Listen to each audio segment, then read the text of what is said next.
नोटबंदी एक ऐसा शब्द जो आज भी करोड़ों भारतीयों के जहन में है। वो दिन जब 500 और 1000 के नोट अचानक कागज के टुकड़े बन गए थे। अब फिर से वही सवाल हवा में तैरने लग गया है।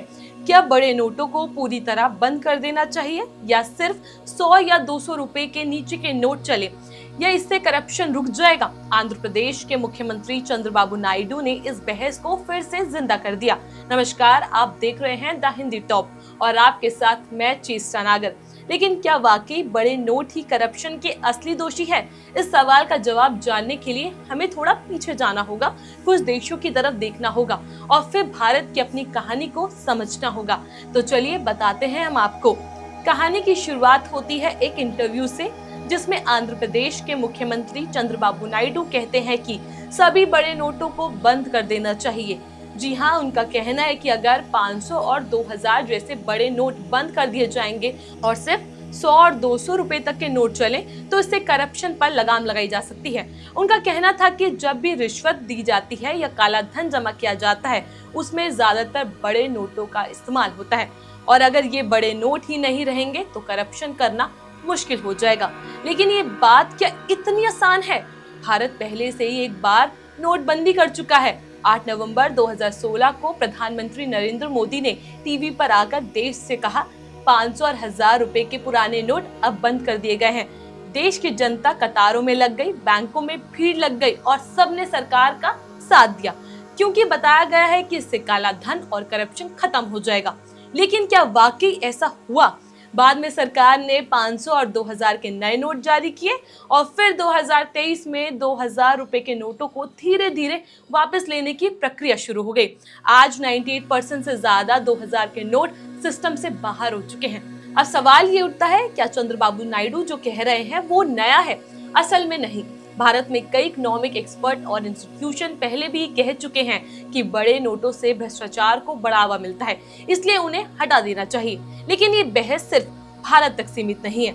अब आइए नजर डालते हैं दुनिया के कुछ देशों पर जहां नोटों का साइज और उनकी संख्या अलग अलग है। अमेरिका की बात करें तो वहां सबसे बड़ा नोट $100 का है, जो करीब 8500 रुपए के बराबर माना जाता है और ये काफी माना जाता है। ब्रिटेन में 50 पाउंड का नोट सबसे बड़ा है, करीब $63 का। जापान में 10,000 येन यानी करीब 6 से 7,000 रुपए का सबसे बड़ा नोट है। चीन में भी 100 युआन है, करीब $13 सबसे बड़ा नोट है।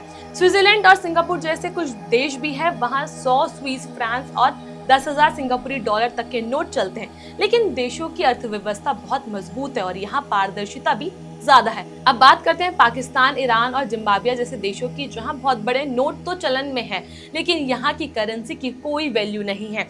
जैसे ईरान में 10 लाख रियाल का नोट चलता है लेकिन उसकी कीमत कुछ 100 रुपए के बराबर की होती है। जिम्बाब्वे में तो $100 ट्रिलियन के नोट भी छपे हैं और वो सिर्फ कुछ रोटियों की कीमत चुकाने के लिए है। यानी बात सीधी है, नोट का साइज करप्शन का सीधा पैमाना नहीं है। ये उस देश की अर्थव्यवस्था, उसकी पारदर्शिता और तकनीक पर भी निर्भर करता है।